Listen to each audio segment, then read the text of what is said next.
The crystal chandeliers of the Grand Azure Hotel cast prismatic light across white tablecloths as I took my seat at table 17. Not the family table. Not even close to it.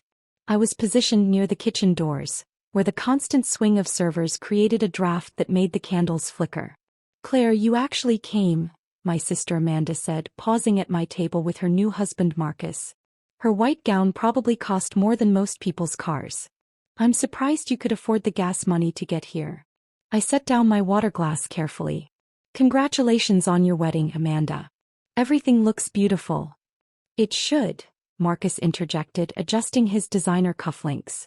"This venue charges $30,000 just for the reception space. Not including food, obviously." "Obviously," I said softly. Amanda leaned closer and I caught the scent of her expensive perfume.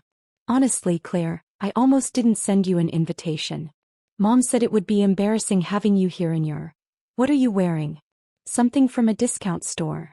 I glanced down at my simple navy dress. It was nice, professional, purchased from a regular department store. "It's comfortable." "Comfortable," Amanda repeated, laughing. "Did you hear that, Marcus? Comfortable. Claire, this is a luxury event. People should look sophisticated. Not like they're going to a job interview at a call center." "I think I look fine," I said evenly. Marcus snorted. "Sure. Fine for a Tuesday morning meeting. Not fine for the Grand Azure Hotel. Do you have any idea what the average net worth is in this room?" "I couldn't guess," I replied. "Let's just say you're bringing down the average considerably," Amanda said, then swept away toward the family table where my parents sat with her in-laws. The first course arrived. A delicate arrangement of seared scallops with microgreens and some kind of foam I couldn't identify. It was beautifully plated. I ate slowly, watching the servers move with practiced precision through the room. "Claire." My mother's voice carried across 3 tables. She was waving me over, her diamond bracelet catching the light. I walked over carefully, aware of eyes following me. "Yes, Mom. We're taking a family photo. Well, the immediate family." She gestured to where Amanda, Marcus, Dad and Marcus's parents were gathering. "You can wait here." "I'm immediate family," I said quietly. "Oh, sweetie." Mom patted my arm. "You know what I mean. The people who actually contributed to this event. The people who matter in Amanda's life. You understand, don't you?" I nodded and stepped back. Through the camera lens, I watched my family smile and pose, a perfect portrait of success and celebration. The photographer didn't even glance my way. When I returned to my table, I found my father standing there, examining the place setting. "Claire, we need to talk about something," he said. "What is it, Dad?" He sat down in the chair across from me, something he'd never done at a family event. Usually he avoided me entirely. "Your mother and I have been discussing your situation." "My situation?" "Your financial situation. Your life situation. All of it." He folded his hands on the table. "We're concerned." "Concerned about what?" "About your future. You're 32 years old. You work some entry-level job at an office we can't even remember the name of. You drive a 7-year-old sedan. You live in a rental apartment." He counted these off like they were crimes. Meanwhile, Amanda has built a real life. Real success. "I'm happy with my life," I said. "Happy?" He frowned. "Claire, happiness isn't the point. Achievement is the point. Contribution is the point. Look around this room. These are successful people. Doctors, lawyers, entrepreneurs, executives. What are you?" "I'm an analyst," I said. "An analyst." He said it like the word tasted bad. "That's what unsuccessful people call themselves when they don't have a real title." "What do you actually do, Claire?" "I analyze data and make recommendations." "For who?" "Some tiny company no one's heard of." "Something like that." He shook his head. "Your mother and I didn't raise you to be mediocre. We raised you to achieve. But you've consistently disappointed us. Do you know how embarrassing it is when people ask about our daughters? Amanda's a marketing executive married to a commercial real estate developer, we say. And Claire does something with computers." "I'm sorry you're embarrassed," I said. "Sorry isn't enough. Action is what matters. We've decided to cut you off completely." I blinked. "Cut me off from what?" "From the Family Financial Support Network. No more birthday checks. No more Christmas gifts. No emergency fund access. You're on your own. Maybe tough love will motivate you to actually make something of yourself. I haven't asked you for money in 10 years, I pointed out. That's not the point. The point is that you're not trying. You're settling.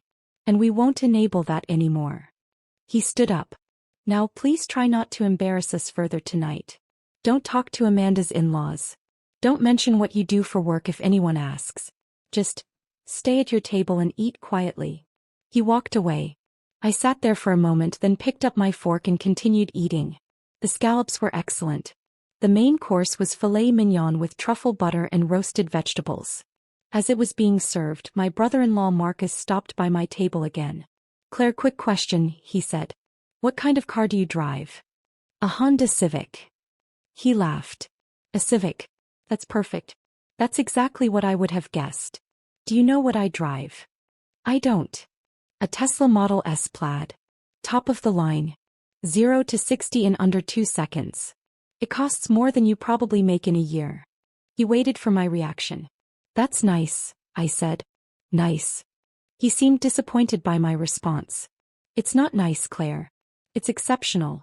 It's what successful people drive. But I guess you wouldn't understand that. You're probably thinking a Civic is perfectly adequate. It gets me where I need to go. See, that's your problem right there. That mindset. Adequate. Gets me where I need to go. Successful people don't think like that. We think about excellence. About status. About making statements. I prefer to be practical, I said. Marcus leaned against the back of an empty chair. Let me tell you something, Claire. Amanda almost didn't invite you tonight. Did you know that?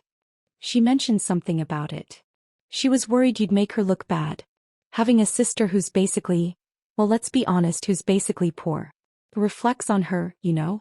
People judge you by your family. I'm not poor, I said evenly. Oh, come on. You're eating at table 17. Do you know where that is in the hierarchy? That's the we had to invite them but don't want them too close table. That's the pity table. I see. And let me give you some advice from someone who's actually made it in the world. If you want people to respect you, you need to show success. Dress better. Get a better car. Move to a better neighborhood. Fake it till you make it, you know? I'll keep that in mind, I said. He patted the table. Good talk. Oh, and maybe don't order dessert. I saw it on the menu. It's a $40 chocolate souffle. Probably more than you'd want to spend on a single course. I watched him walk away, then took another bite of my steak. It was cooked perfectly, medium rare with a pink center. Amanda appeared as dessert was being served. Claire, we're going to do the cake cutting soon. Please don't get in any of the photos. I've instructed the photographer to focus on people who actually look like they belong here. Understood, I said. And honestly, after dinner you can probably leave early. You've shown up, you've been seen, that's enough. I'm sure you're not comfortable here anyway. This isn't really your world. What is my world? I asked. He thought about it. I don't know. Cheap restaurants? Bargain shopping? Netflix and microwave dinners? Whatever it is, it's definitely not 5-star hotels and luxury weddings. You're probably right, I said quietly. I know I'm right. Look, I'm not trying to be mean, Claire. I'm being honest. You and I are just different. I'm ambitious. I want the best. You're content with less. That's fine for you, but it means we don't really have much in common anymore. She started to walk away, then turned back. Oh, one more thing. Don't try to take any leftover food home. The hotel staff has been instructed about portion control and waste management. Besides, it would look really tacky. I nodded and she left. The cake cutting happened without me. The bouquet toss happened without me. The first dance, the toasts, the special moments. I watched them all from table 17 near the kitchen doors, eating my $40 chocolate souffle slowly. It was around 9:30 when my mother came over with my Aunt Susan and Uncle Richard. Claire, your aunt and uncle were just asking about you, Mom said in that tone that meant she was annoyed she had to acknowledge my existence. Hi Aunt Susan, Uncle Richard, I said. Claire. We haven't seen you in ages. Aunt Susan hugged me. How are you doing? I'm well, thank you. We were just asking your mother about your life. She said you work in an office. That's right. Doing what exactly? Uncle Richard asked. My mother interrupted. Something with data entry, I think. Nothing too exciting. Susan, Richard, you should try the champagne. It's from France. $25 a glass. Data analysis, actually, I corrected gently. Right, Mom said dismissively. Anyway, Claire has a nice little life. Nothing spectacular, but she seems content. Don't you, dear? I'm content, I confirmed. Aunt Susan looked uncomfortable. Well, that's what matters, isn't it? Being happy. If you say so, Mom replied. Though I've always thought achievement matters more than happiness. But maybe that's just me. Maybe some people are meant to be followers rather than leaders. Mom, I started. It's fine, Claire. We all have different levels of capability. You found your level. There's no shame in that. He smiled at my aunt and uncle. Come on, let me introduce you to Marcus's parents. They own a development company worth $50 million. They walked away. I finished my soufflé. Around 10 o'clock, as the dancing was in full swing, my father approached with my sister's father-in-law, Mr. Thompson. Claire, this is Robert Thompson, Marcus's father, Dad said. Nice to meet you, I said, standing politely. Mr. Thompson shook my hand with a grip that seemed designed to demonstrate dominance. Your father tells me you work in data analysis. That's correct. Which company? I hesitated. It's a small firm. You probably haven't heard of it. Try me. I know most of the business landscape in this city. I'd rather not talk about work at a wedding, I said diplomatically. Dad frowned. Claire's always been secretive about her job. Probably because it's nothing to brag about. Not like Amanda's position at Sterling Marketing. Marketing is a good field, Mr. Thompson agreed. Real influence, real impact. Data analysis, though, that's more of a support role, isn't it? Behind the scenes stuff. Someone has to do it, I said. True. The world needs worker bees, not just queens. He chuckled at his own joke. But tell me, Claire, what are your career goals? Where do you see yourself in 5 years? I'm happy where I am. Happy where you are. He exchanged a look with my father. That's the problem with your generation. No ambition. In my day we were always pushing forward, climbing higher. Now everyone just wants to be happy at their mediocre jobs. Maybe happiness is a worthy goal, I suggested. Happiness is what happens when you achieve something meaningful, Mr. Thompson said. Not what you settle for when you can't achieve anything at all. Dad nodded along enthusiastically. Exactly what I've been trying to tell her for years. But Claire has always been the stubborn one. Never listened to advice. That's a shame, Mr. Thompson said. With the right mentorship, even someone at her level could probably improve their situation. Though I suppose some people lack the fundamental drive required for real success. They walked away together, laughing about something. I sat back down. The evening wore on. More relatives stopped by to ask what I did for work, where I lived, what my plans were. Each conversation felt like an assessment I was failing. My cousin Jennifer asked if I was still renting that tiny apartment. My uncle Paul asked if I'd ever consider going back to school, to actually make something of yourself.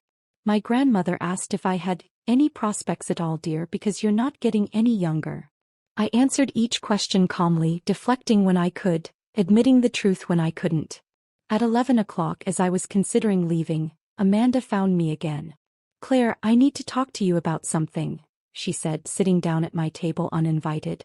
What is it? This is awkward, but the hotel just sent me the final invoice. There's a charge on here that doesn't make sense. What kind of charge? It says there's a room reserved under your name. Room 2847. Did you book a room here? I did. Her eyes widened. You booked a room at the Grand Azure? Claire, do you know how much rooms cost here? The basic rooms start at $600 a night. I'm aware. Then why would you, wait, are you actually staying here tonight? Are you that desperate to pretend you're part of this world? I had my reasons, I said. Your reasons? Amanda's voice rose. Claire, this is pathetic. You can't afford to stay here. You're going to max out a credit card or something trying to impress people who already know you're not at our level. Please tell me you didn't actually check in. I checked in this afternoon. Oh my God. She put her face in her hands. This is so embarrassing. What if someone sees you in the elevator or the lobby? What if they realize you're staying in the same hotel as all our successful guests? They'll think you're some kind of stalker or groupie. I'm just staying overnight, I said. I'll leave in the morning. You need to cancel it. Right now. Get your deposit back, cut your losses. Claire, I'm serious. This is beyond inappropriate. You're trying to infiltrate a lifestyle you don't belong in. The room is paid for, I said quietly. Then get a refund. I'm sure they have cancellation policies. She stood up. I'm going to talk to Mom and Dad about this. This is exactly the kind of delusional behavior we've been worried about. She stormed off toward the family table. I could see her talking animatedly to our parents, gesturing back at me. All three of them looked over, wearing identical expressions of disappointment and disgust. A few minutes later, all three of them came to my table. Several nearby guests turned to watch. Claire, Amanda told us about the room, Mom said in a harsh whisper. What were you thinking? I was thinking I'd need a place to stay, I said. You live 40 minutes away, Dad said. You could have driven home. Instead, you wasted hundreds of dollars trying to pretend you're something you're not. I wanted to stay at the hotel, I said simply. This is exactly what we're talking about, Mom said. This kind of irresponsible financial decision-making. This is why you're stuck where you are in life. You spend money on things you can't afford instead of investing in your future. Amanda crossed her arms. I want you to cancel that room right now. This is my wedding and I won't have you embarrassing me by pretending to be a guest at a luxury hotel. I am a guest at a luxury hotel, I pointed out. I'm staying here. You're crashing here, Amanda corrected. There's a difference. Real guests belong here. You're just playing dress up. I think I'll keep my room, I said. Dad's face reddened. Claire Elizabeth Williams, you will cancel that room immediately, or we will call the hotel management ourselves and have them remove you from the premises. On what grounds? On the grounds that you can't afford to be here and you're clearly having some kind of mental break thinking you can just... Is everything all right here? We all turned. A man in an immaculate black suit had approached our table. His name tag identified him as James Morrison, hotel manager. He had the kind of composed, professional demeanor that came from years of handling difficult situations. We're fine, Dad said quickly. Just a family discussion. I apologize for interrupting, James said smoothly. I just wanted to check in on our VIP guest and ensure everything is meeting expectations. VIP guest? Amanda looked confused. James smiled at me. Ms. Williams, I trust your suite is satisfactory? We upgraded you to the presidential level as requested. The silence at the table was profound. The presidential level? Mom repeated faintly. Of course, James said. Ms. Williams always stays in our finest accommodations when she's here. Although, Ms. Williams, I must say we're delighted to have you attending an event in the ballroom this time rather than just staying with us during your business trips. Business trips? Dad said. James looked between my family members and me, his professional instincts clearly sensing tension. I hope I haven't spoken out of turn. You're saying Claire stays here regularly? Amanda asked. I shouldn't discuss guest information, James said carefully. But given the circumstances and with Ms. Williams present, I think I can confirm that yes, she's one of our most valued regular guests. There must be some mistake, Mom said. Our daughter can't afford. Mom, I said quietly. Please. No, Claire, this is absurd. This man clearly has you confused with someone else. Tell him. Tell him there's been a mix-up. James pulled out his phone, tapped the screen a few times and showed it to my mother. This is Ms. Williams's profile in our guest management system. Is this not her? Mom stared at the screen, then at me. I don't understand. Perhaps we should discuss this elsewhere, I suggested. No, Amanda said sharply. We're discussing this right here. Mr. Morrison, how many times has my sister stayed at this hotel? James looked uncomfortable. I really shouldn't. How many times? He glanced at me. I gave a small nod. According to our records, Ms. Williams has stayed with us 73 times over the past 4 years. She maintains an annual membership in our Diamond Elite program, which requires a minimum spend of $200,000 per year in room rates alone. Amanda actually stumbled backward. $200,000? That doesn't include dining, spa services, or event space rentals, James added. Ms. Williams, your family seems surprised by this information. I apologize if I've created any awkwardness. It's fine, James, I said. Wait, Dad said, his voice strange. Event space rentals? We really should discuss this in private, I said, standing up. The Grand Azure has been honored to host several of Ms. Williams's corporate events, James said, including an annual conference that brings in approximately 3,000 attendees each year. We're already looking forward to next year's booking. Marcus appeared, drawn by the commotion. What's going on? Apparently Claire is some kind of secret millionaire who stays at luxury hotels all the time, Amanda said, her voice dripping with sarcasm. Which is obviously ridiculous. Mr. Morrison clearly has her confused with someone else. James's expression shifted slightly from apologetic to something more professional. I assure you there is no confusion.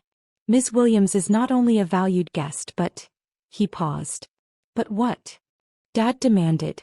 I should really let Ms. Williams explain, James said. All eyes turned to me.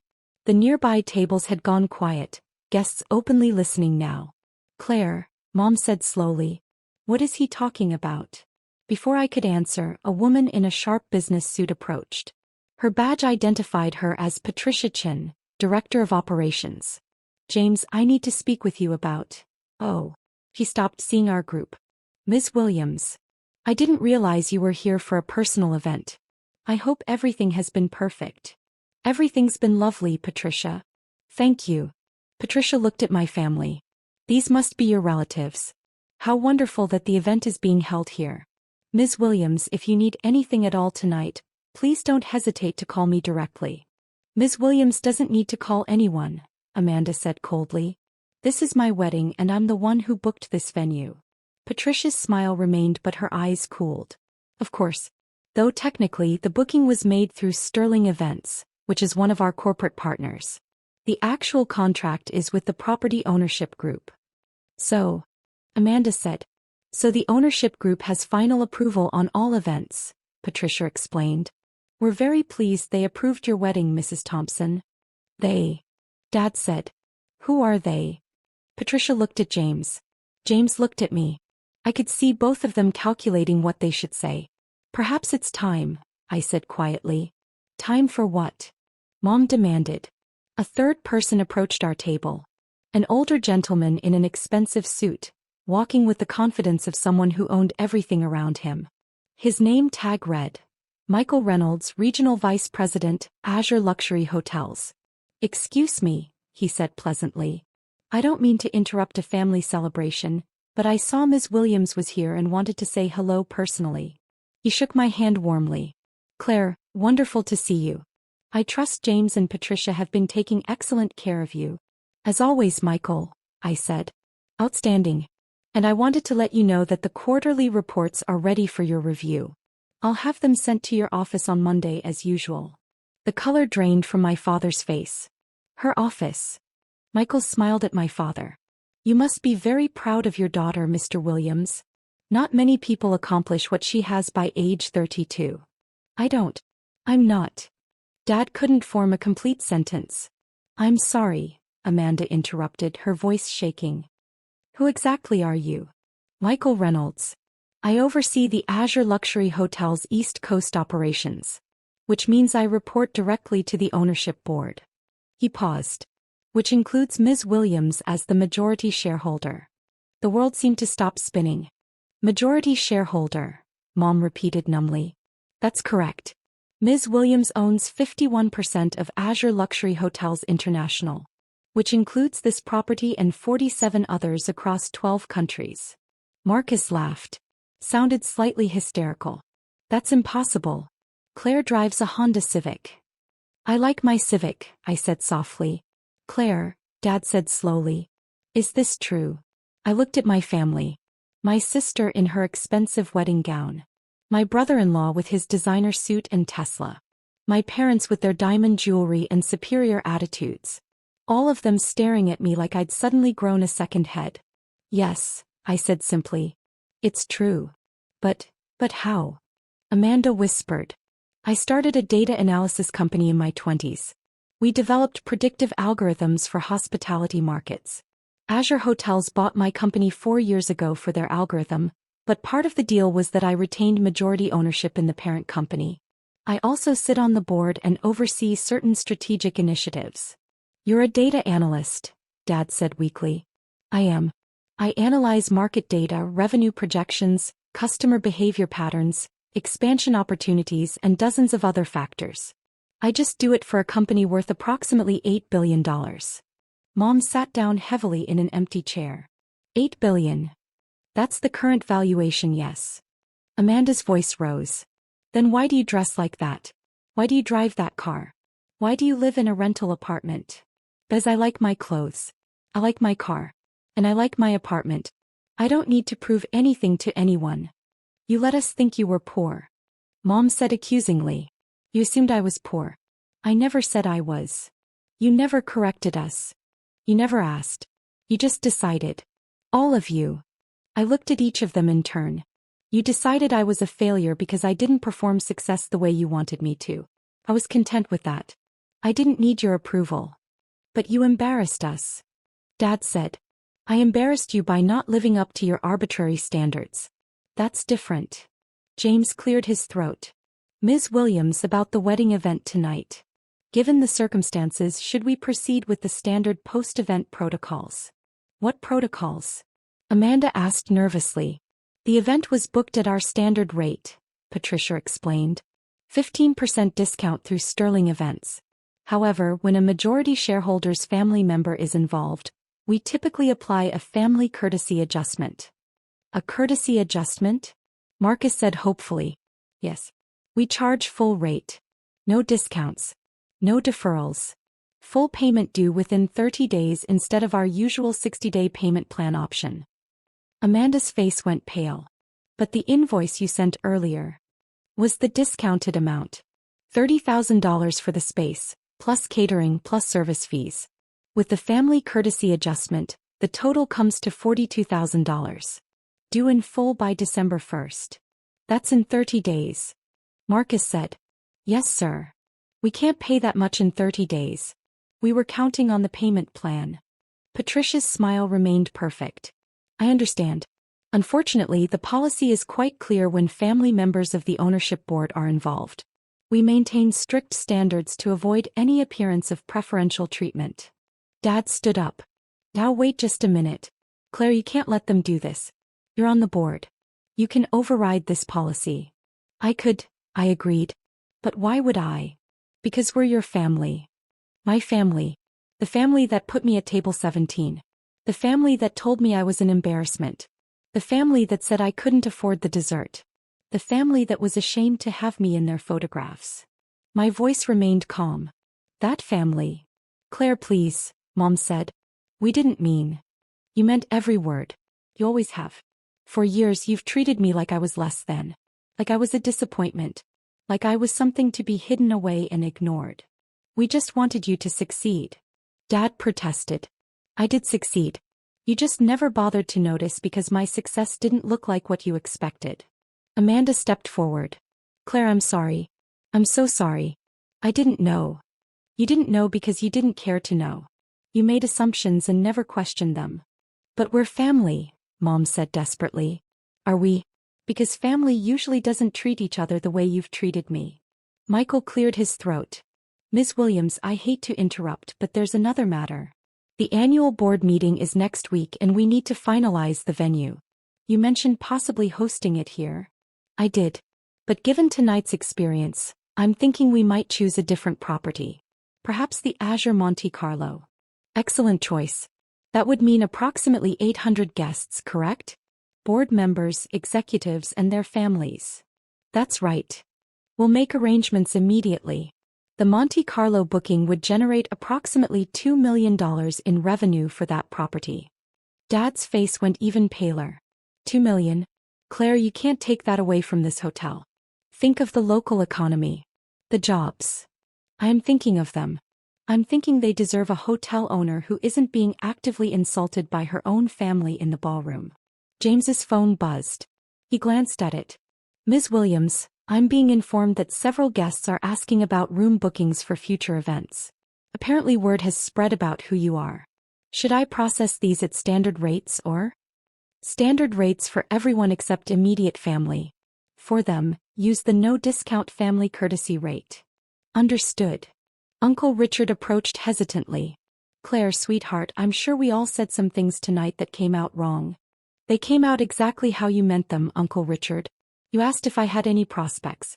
You suggested I was running out of time. You implied I was a failure. I smiled sadly. The funny thing is, I never needed your validation. I was fine being underestimated. It made my life simpler. Aunt Susan was crying. We didn't understand. You didn't try to understand. There's a difference. Patricia's phone rang. She answered, listened, and then looked at me. Ms. Williams, the hotel concierge, is asking about the 3 vehicles that were parked in the VIP section. Apparently, security is questioning their authorization. 2 Teslas and a Mercedes. Are those your family's vehicles? Marcus nodded. That's mine and Amanda's parents' cars. And the Mercedes is ours, Dad said. I see. Well, the VIP section is reserved for ownership, executive staff, and their approved guests. Since Ms. Williams has not designated any of you as approved guests, I'm afraid those vehicles will need to be moved to standard parking. Standard parking is 3 blocks away, Marcus said. It's 11 at night. Yes, sir. The valet can retrieve your vehicles if you'd like, but there will be a $50 convenience fee per vehicle. Dad looked at me. Claire, this is petty. Is it? This entire evening, you've all made it clear that I don't belong in your world. That I'm not at your level. Now you want me to give you access to mine. Michael's phone rang. He answered, spoke briefly, and then addressed my sister. Mrs. Thompson, I'm being informed that the hotel restaurant charge for your rehearsal dinner last night is being reviewed. It was previously comped as a courtesy, but given the changed circumstances. How much was the rehearsal dinner? I asked. $8,000, Michael said. Amanda swayed. You're going to charge us for that too? It's standard policy when the family courtesy protocols are applied. Claire, please. Amanda grabbed my arm. We can't afford all of this. The wedding already cost us everything we had saved. If you make us pay full price for everything, we'll be in debt for years. I looked at her hand on my arm, then at her face. Tears were streaming down her cheeks, ruining her perfect makeup. You should have thought of that before you told me to stick to fast food, I said quietly. I pulled my arm away and turned to James. Please prepare the updated invoice for the Thompson family. Full amounts, 30-day payment terms, no exceptions. Yes, Ms. Williams. Claire, you can't do this. Marcus said. This is vindictive. This is cruel. Is it? Or is it just the natural consequence of your own behavior? I picked up my small purse from the table. You all spent the evening making it very clear that money determines worth. That success is measured in dollars and status symbols. So here's your lesson. I have more money than all of you combined. I have more success than you ever imagined. And I still don't think you're worth very much. Claire Elizabeth Williams. Dad's voice was sharp with authority. Or it tried to be. That tone doesn't work anymore, Dad. You have no authority over me. You never really did, but now you definitely don't. Mom stood up. If you do this, if you charge us these fees and take away the discounts, we'll never forgive you. Good, I said simply. Then we'll be even. I started walking toward the exit. Behind me, I could hear my family starting to argue with James and Patricia, their voices rising in panic and desperation. Other guests were pulling out their phones, probably already texting about the drama unfolding at table 17. As I reached the ballroom doors, Michael caught up with me.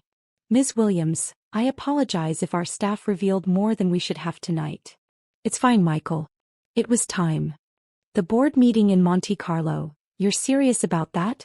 Completely serious. Michael, I want you to make a note in our booking system. The Williams family is no longer eligible for any corporate discounts, partnership rates, or courtesy adjustments at any Azure property worldwide. Understood. I'll make sure that's implemented immediately. Thank you. I took the elevator to my suite on the presidential level. The doors closed, finally muffling the sounds of my sister's wedding disaster. As the elevator rose, I caught sight of my reflection in the mirrored walls. I was still wearing my simple navy dress from a regular department store. I was still the same person I'd been when I arrived. The only difference was that now my family knew the truth. And I was absolutely fine with that. The elevator chimed softly as it reached my floor, and the doors slid open to reveal the quiet, elegant hallway of the presidential level. Behind me, somewhere far below, my family was learning that sometimes the person you underestimate is the one who holds all the power. I smiled and walked toward my suite, already planning which Azure property I'd visit next month. After all, I owned 47 others to choose from.